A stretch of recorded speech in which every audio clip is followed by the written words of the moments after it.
Fiona. Hi, I'm Fiona Turnbull, and I'm the librarian at Lornan Islands Hospital in Oban. And I'd like to welcome you all to our presentation program, Fun and Games, whatever you want to call it, on the Take 5 project that we have been involved in. Take 5 kind of sprung out of some conversations we had last year through the Connections program. And these are just ways that we've been exploring to improve communication, to share ideas, to do something a little bit different here in Highland. And Take 5 specifically is an idea that has its roots in taking a break from what you're doing and just take 5 minutes out of your time to do something simple, quiet, alone, with other people if you want. And we have created some videos, and they're all done in different ways because everybody has their own way that they want to express this kind of feeling. For instance, I like to take short poems. I like to create a kind of slideshow that just has one picture for a poem. I read the poem and then it moves on, and I put it in a 5-minute chunk. Other people like to explore different ways and do live video. And we're looking for other people that want to join in and participate in this project. I was going to share with you a couple of things. First of all, I want to make sure I can share my screen. I'm going to let's do it right. Share my screen. Show you first of all, this is our YouTube page where we have the current videos available. You can watch any of them as many times as you like, and you can see they're all different lengths, but the general principle is the same. Short ways to take a break to kind of refresh yourself. We'll put the links into the chat as well, so that you can enjoy them later at your leisure. I also participated before this, and I still enjoy it. There's a project through Twitter using the hashtag library5a-day, and you can search Twitter anytime you want to, put that hashtag in and see what librarians really all over the world now are doing to encourage people to take a short break. We encourage people to come to the library or to use a library resource. And I was really happy to see my friends at NLAG, as I call them, who put up this poster that I actually have a copy of hanging out in the hallway, showing you about NHS staff and their well-being needs. And it includes in there a basic need to simply take a break. So we encourage people to do that and to look after themselves. And this is one way to do it. Something else that I have been working on are a series of sways. Let me play it for you. This particular one it deals with bibliotherapy, and I include in here research articles if you're interested in the whole idea of some of the health benefits of doing these things. Books available on loan from our library. Anybody can borrow them. Collections of anthologies we have available for you to use. Ebooks that you can quickly link to that might be helpful. Some journals if you don't know where to go to look for poetry, for instance, you can quickly go to these electronic journals that we have available. Inspiration, I've included in there our Take 5, and then I found another video designed really for librarians, but anybody can learn from it about how to use books and reading and that kind of thing to help people. And then last but not least, some apps that you might want to connect to if you're looking for more poetry. So as I said, typically what I do is I come up with a picture, and then I read a poem and I record it. So I am going to hopefully show you a picture. These are pictures of lovely stones on a beach somewhere. And this particular poem I'm going to share is by a man named Charles Simic. And I have to tell you, this was a poem I found when I was a disaffected youngster way back in the 1970s, in going to high school in Marietta, Georgia, which I considered an intellectual backwater. And I discovered in the public library a fabulous book called Young American Poets. And at the time, Charles Simic was a young American poet, even though I think he's actually Bulgarian, perhaps. But this particular poem struck a chord with me, and I used to carry it around with me in my pocket for years. And sadly, I learned that Charles Simic died last week. So for me, it was like, oh, I have to revisit this poem. So I'm going to share it with you, and it's called Stone. Go inside a stone. That would be my way. Let somebody else become a dove or gnash with a tiger's tooth. I am happy to be a stone. From the outside, the stone is a riddle. No one knows how to answer it. Yet within it must be cool and quiet, even though a cow steps on it full weight.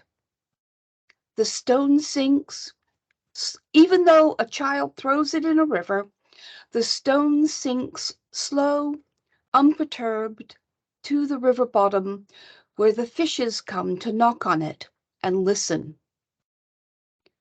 I have seen sparks fly out when two stones are rubbed, so perhaps it is not dark inside after all. Perhaps there is a moon shining from somewhere, as though behind a hill, just enough light to make out the strange writings, the star charts on the inner walls. And from that, I will stop sharing. And I think next we're going to pass on to Linda. Is that right? I think you're up next.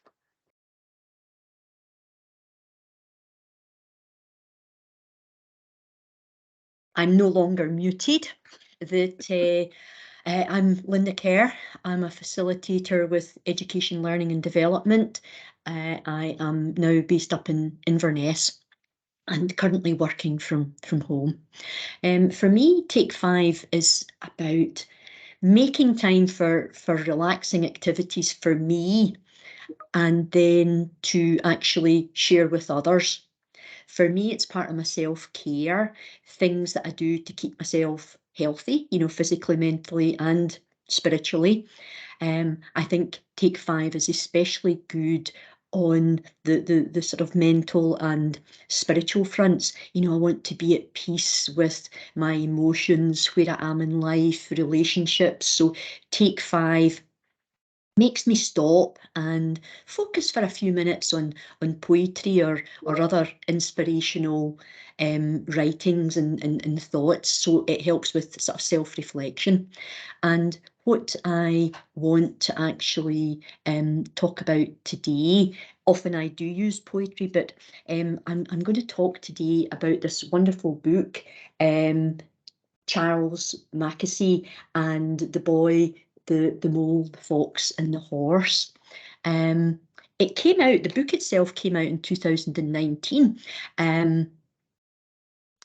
And it's an amazing book with beautiful illustrations. Why it's in my head just now is because I watched the animation on BBC TV just a few weeks ago, and I keep listening to the audiobook, which is narrated by Charles Mackesy himself. So whether I'm actually reading it, watching it, or listening to it, it works on so many levels, and I discover more each time I actually sort of delve into it. He's got, he displays wonderfully in the book and the animation and the podcast, sort of human emotions through his four characters, the boy, the mole, the fox, and the horse. And to sort of quote from his introduction, he says, "The boy is lonely when the mole first surfaces. They spend time together gazing into the wild. I think the wild is a bit like life, frightening sometimes, but beautiful."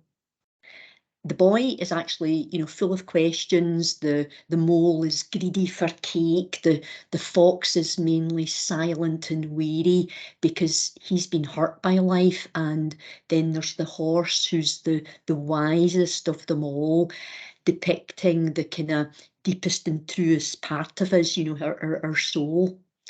They're really, they're all different and like us, and they've all got their own sort of weaknesses and vulnerabilities.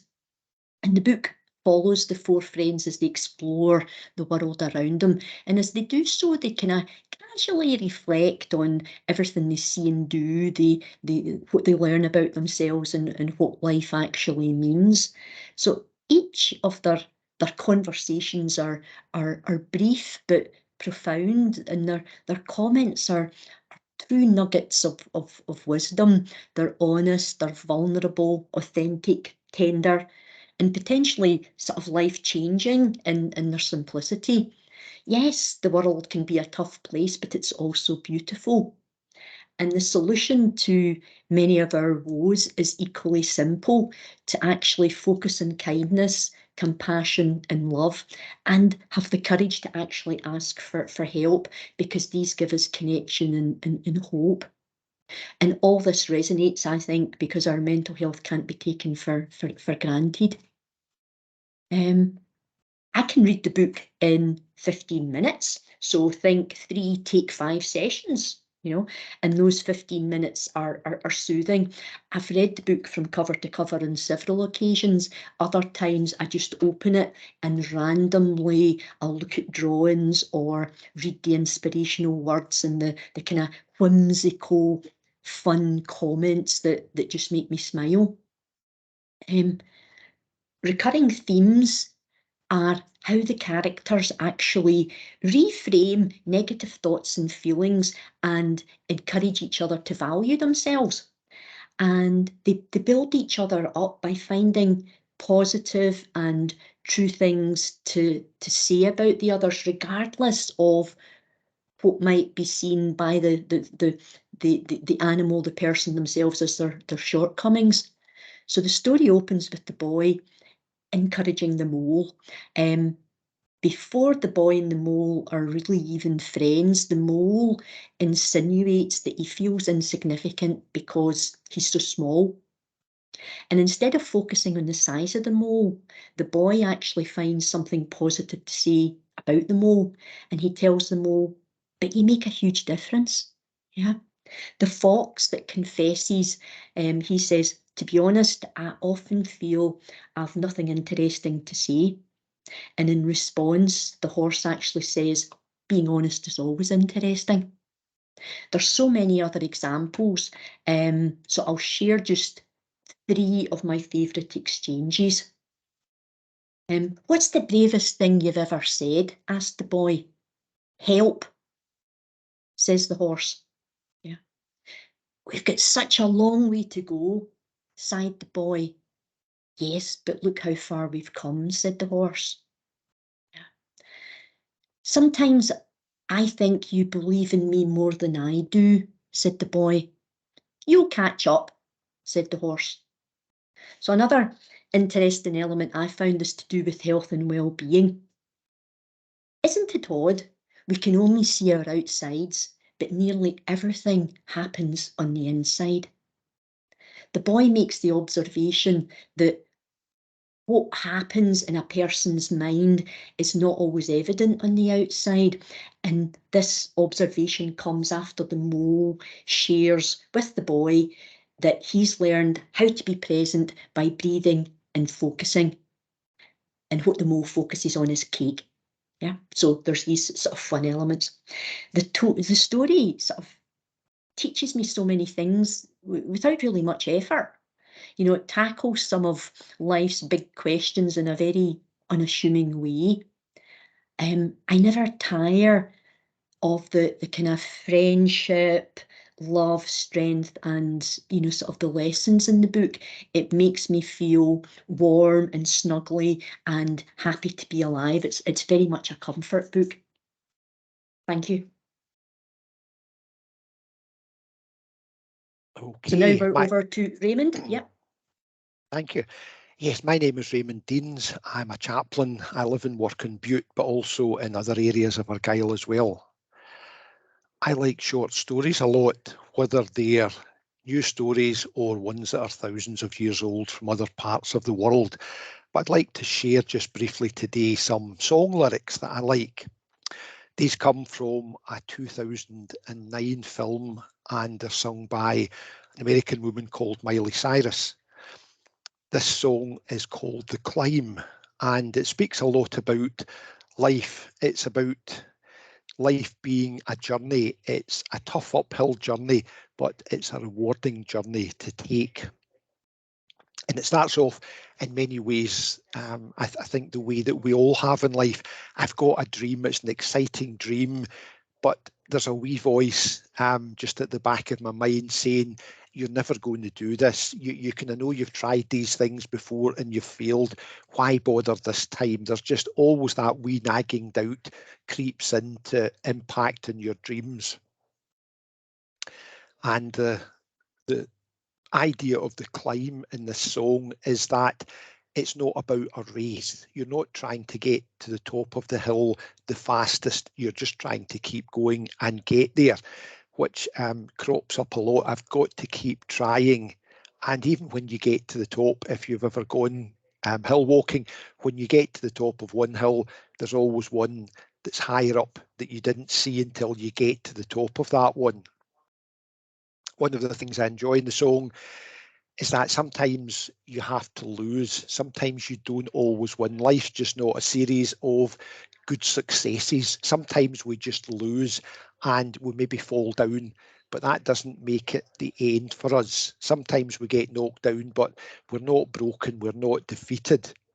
And maybe in some ways these are the learning times for us in life, when we get most out of it when we look back. The song ends up, it's not what's waiting for us on the other side of the hill, but it's the climb. And I haven't seen the film. I think Miley Cyrus says almost as a strapline, life's a climb, but the view is great. So keep going in all that you do, because work and life can sometimes be like that. It can be a climb. We don't always get to the places we want. We don't always win everything, but it's worth keeping going. So thank you for listening. Thanks, Raymond. And now it's my turn to share what inspires me to take part in Take 5, and also what inspires me to take that pause that is so necessary, that that we know even that our brains and our minds don't work optimally unless we do have that pause. There's some really hard science available looking at that now. What I'm going to share is, so I work for organizational development as a facilitator, but also part of that is looking at well-being. And I'm a mindfulness practitioner and engaged in a long-term study of mindfulness.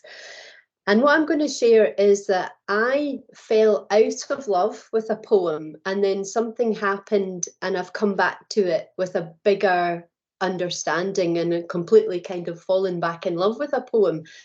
In mindfulness and lots of different mindfulness settings, everyone uses the same poem. It's The Guesthouse by Rumi, which when I first heard it, I was very taken by it, but this kind of almost overexposure to it, I was kind of like, oh yeah, here we go, Rumi, The Guesthouse again. But then I read a book which is part of my academic study, but also part of my own personal education and development. and it's called No Bad Parts by someone called Richard C. Schwartz, and it's about the internal family system model. And it's this idea that, especially in mindfulness, we're taught that we talk about the monkey mind jumping about, and it's almost like the mind is the enemy and that we have to subdue this enemy. And this book talks about that there's no bad parts, and some of these parts that come into our mind are there trying to protect us for whatever reason. It's part of our defense system as we've been growing up. So it's about compassion and healing, and nurturing and respect for those sort of almost like, we've talked a little bit about it, when you get this negative narrative and we almost want to get rid of it, but turning towards it with compassion. So I would just like to read the poem The Guesthouse by Rumi, because actually Rumi, thousands of years ago, a Persian poet, was pretty much summing up what happens. So here we go. The Guesthouse by Rumi. This being human is a guest house. Every morning a new arrival, a joy, a depression, a meanness. Some momentary awareness comes as an unexpected visitor.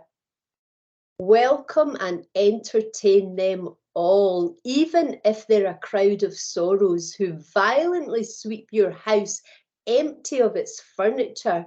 Still, treat each guest honourably.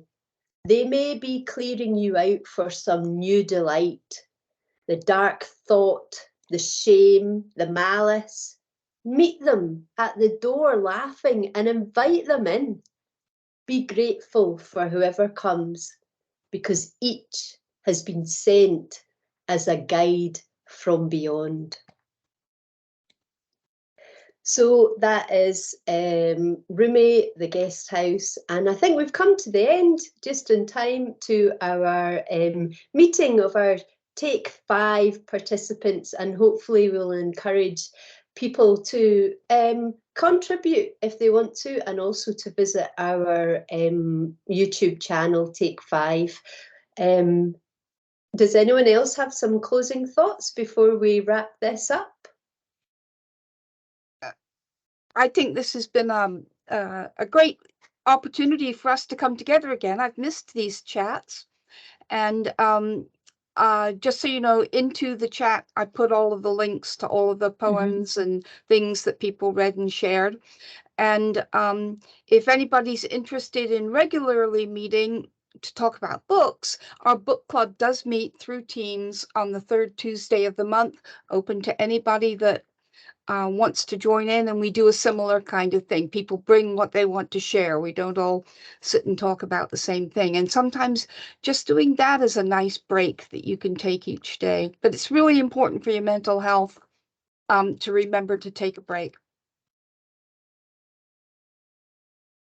Thanks, everyone. I think it's been really interesting. 4 very different approaches, and all very valuable for just having that pause. Yeah, Absolutely. Yeah, thank you all. yeah. Thanks for Thank organizing this, Amanda. Yeah, Okay. yeah. Okay. Okay. Thank you. Thank you. Okay. All right. Bye. Bye. See you. Bye. Bye. Bye.